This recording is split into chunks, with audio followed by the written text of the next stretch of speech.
माना जाता है कि दुनिया में कई चीजें शापित हैं, जिनमें इजिप्ट के फिरौन तूतनखामुन की कब्र और उसकी ममी भी शामिल है। 4 नवंबर 1922 को ब्रिटिश इजिप्टोलॉजिस्ट हॉवर्ड कार्टर की लीडरशिप में एक टीम ने इजिप्ट में राजाओं की घाटी में तूतनखामुन की कब्र की सफलतापूर्वक खुदाई शुरू की। तूतनखामुन को किंग टूट के नाम से भी जाना जाता था। वो एक इजिप्ट का फारून था जिसने 1334 में 9 साल की उम्र में इजिप्ट पर शासन करना शुरू किया। उन्होंने एक दशक से भी कम समय तक शासन किया और 19 साल की उम्र में रहस्यमय परिस्थितियों में उनकी मौत हो गई। उनकी मौत के बाद उनके शरीर को इजिप्ट की परंपरा के अनुसार उनका ममी बनाया गया और उसे महफूज रखा गया और उनकी ममी सहित कई कलाकृतियां सुरक्षित रखी गईं। उसकी कब्र में गहने और महंगे खजाने भी दफन थे। रेगिस्तान की रेत ने तूतनखामुन की कब्र को छुपा दिया। ये कब्र लगभग 3000 सालों तक छिपी रही। 4 नवंबर 1922 को हॉवर्ड कार्टर और लॉर्ड कार्नारवोन को वैलीज ऑफ द किंग्स में कुछ अवशेषों के नीचे खुदाई करते समय एक सीढ़ी मिली। जब वहां और खुदाई की गई तो 16 सीढ़ियां निकली। आखिरकार नीचे एक बंद दरवाजा मिला। इस पर मौजूद शेप से यह स्पष्ट था कि यह प्राचीन इजिप्ट के राजा फिरौन तूतनखामुन की कब्र थी। नवंबर के अंत तक एक कमरा, एक खजाना और एक कब्र के दरवाजे के बारे में पता चला। 26 नवंबर को दरवाजे में एक छोटे से छेद से पता चला कि सोने के खजाने से भरे कमरे के अंदर क्या था। फिरौन तूतनखामुन की कब्र में एक्चुअल एंट्री 3 महीने बाद हुई। 17 फरवरी 1923 को 20 इजिप्टोलॉजिस्ट कमरे का दरवाजा खोलकर अंदर दाखिल हुए। यह 21 फीट लंबा, 13 फीट चौड़ा और 11 फीट ऊंचा कमरा था। इसमें कीमती सामान, फर्नीचर और 3 राजघरानों की कब्रें थीं। ये देखकर सभी सरप्राइज रह गए कि कब्र के बीच में सूखे फूल पड़े हुए थे।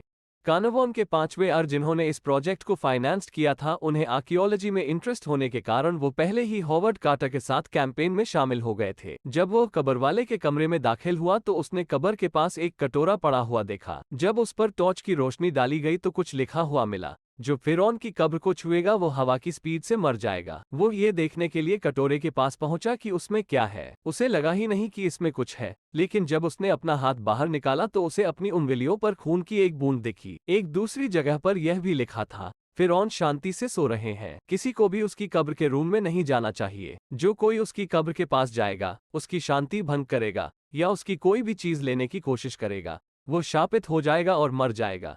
आर्कियोलॉजिस्ट्स की सर्च टीम को ऐसी किसी बात पर विश्वास नहीं हुआ। वो सर्च के ऑब्जेक्टिव से हर जगह घूमते रहते थे और कई चीजों को छूते भी थे। कब्र में प्रवेश करने के कुछ ही दिनों बाद इस सर्च कैंपेन से जुड़े लोगों पर एक के बाद एक मौत का पहाड़ टूटने लगा।